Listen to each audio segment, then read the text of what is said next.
Hello, wonderful story lovers, and welcome back to our channel. Today we have a truly magical tale for you, one that might just change the way you think about your day. It's the story of Didi's magic clock. In a cozy little village, nestled among rolling green hills, lived a young boy named Didi. Didi was full of energy and had a heart full of fun. He loved to play more than anything else in the world. In fact, he loved playing so much that he often completely lost track of time. Can any of you relate to that? I know I can sometimes. If his mum told him it was time to study, you'd probably find Didi outside kicking a soccer ball with his friends, lost in the excitement of the game. If his dad said it was time for bed, Didi would be glued to the television, his eyes wide with the colors and sounds of his favorite cartoon, completely forgetting the world around him. Just one more minute, he'd always say, but that minute would stretch into many, many more. Because Didi wasn't very good at watching the clock, he was often in a hurry. His mornings were a frantic rush of trying to find his shoes, grabbing a piece of toast, and running out the door. And more often than not, he would arrive at school just after the bell had rung. His teacher, Mrs. Gable, would look at him over her glasses with a gentle but firm expression. "Didi, you're late again," she would say, and Didi would feel a little knot of embarrassment tighten in his tummy as he hurried to his seat. He didn't like being late, but he just couldn't seem to help it. Playtime was just too much fun to stop. One sunny afternoon, after a particularly rushed morning, Didi came home from school feeling a little down. He dropped his backpack on the floor and trudged to his room. But when he sat down at his desk, he noticed something strange.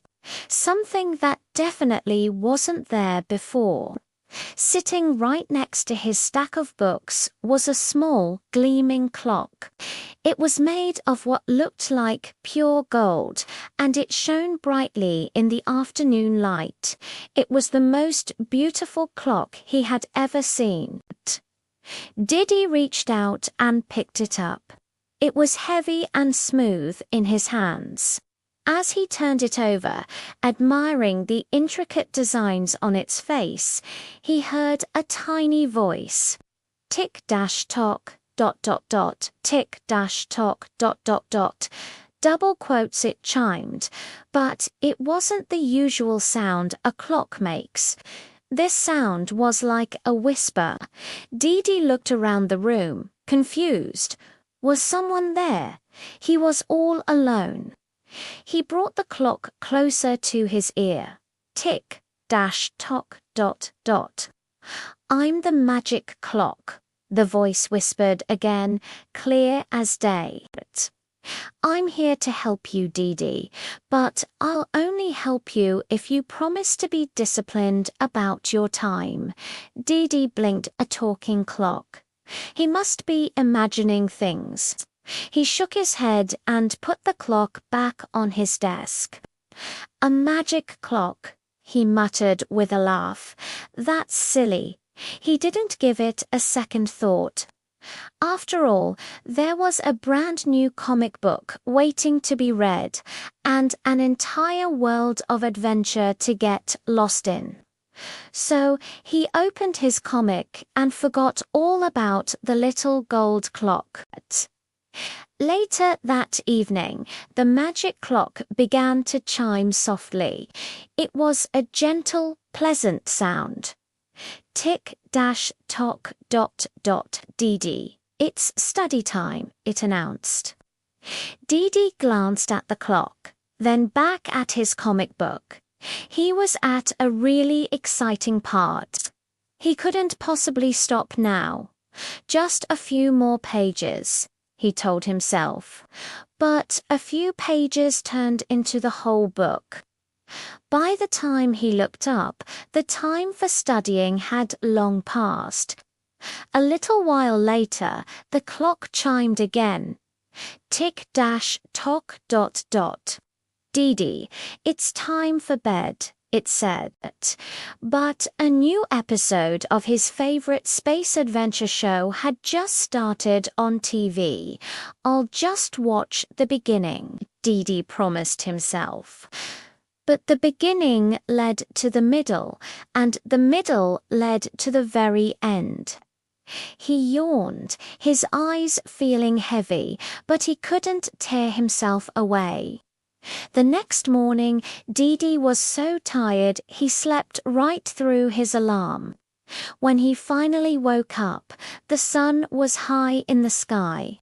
He jumped out of bed in a panic. He was going to be incredibly late. He threw on his clothes, skipped breakfast, and ran all the way to school, but it was no use.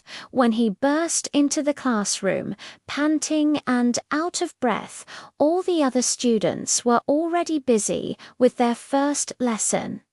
Mrs. Gable stopped teaching and looked at him. This time, she looked very disappointed.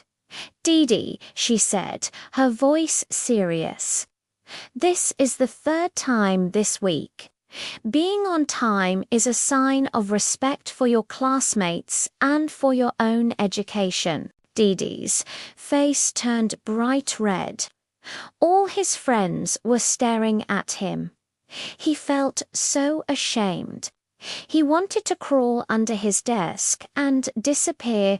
He spent the rest of the day feeling miserable, the teacher's words echoing in his head. The fun he had staying up late didn't seem worth the embarrassment he was feeling now. That night, as Didi sat quietly in his room, the little gold clock spoke again. Its voice was soft and kind. Tick, tock ... Didi, it whispered. When you don't respect time, it seems to slip away and cause trouble.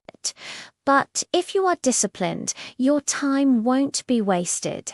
It will become your friend. This time, Didi listened. He thought about how awful he felt at school. He thought about how he was always rushing and always behind. Maybe this talking clock was right. He looked at the gleaming clock and made a decision. Okay, he said softly. I'll try. I'll really try. From that day on, Didi's life began to change. When the clock chimed its little melody and announced tick-tock ... It's study time. Didi would take a deep breath, close his comic book, and immediately sit down at his desk to read his school books.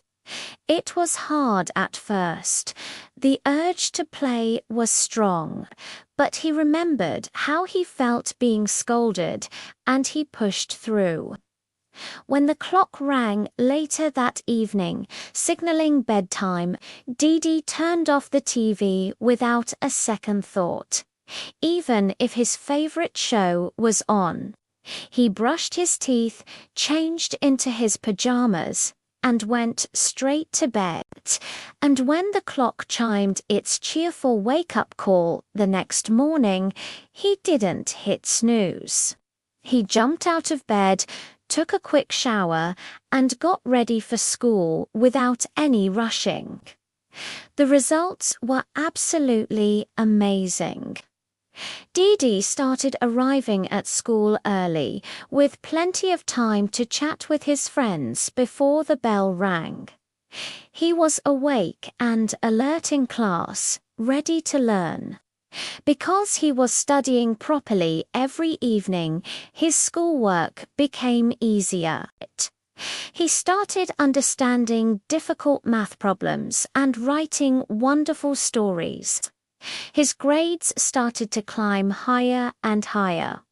Mrs. Gable noticed the change right away. "Didi, I am so proud of you," she said one day with a big smile.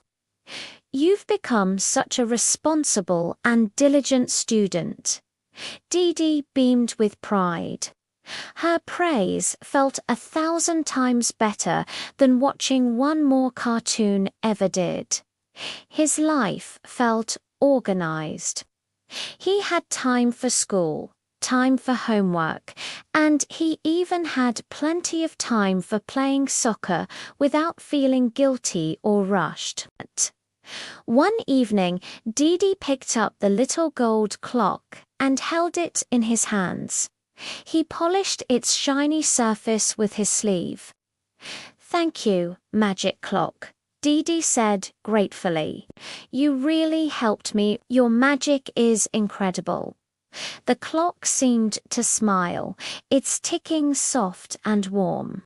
It whispered back, "Didi, you did all the hard work. I was just a reminder. The real magic wasn't in me. The magic power was inside you all along."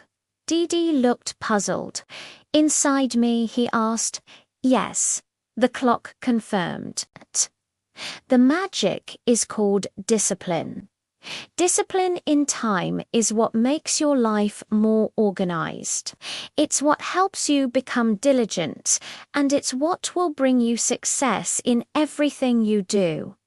Didi finally understood. The clock wasn't magic because it could talk. It was magic because it taught him the most important secret of all, that by managing his time, he could manage his life. The real power to change came from his own choice to be disciplined. And so Didi became one of the most punctual and successful students in his school. All because he learned that the greatest magic of all is the discipline we find within ourselves. What a wonderful story, right? It reminds us that managing our time is a superpower we all have. Thank you so much for listening today.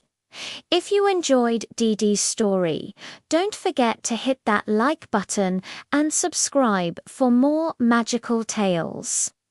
We'll see you in the next video. Bye for now.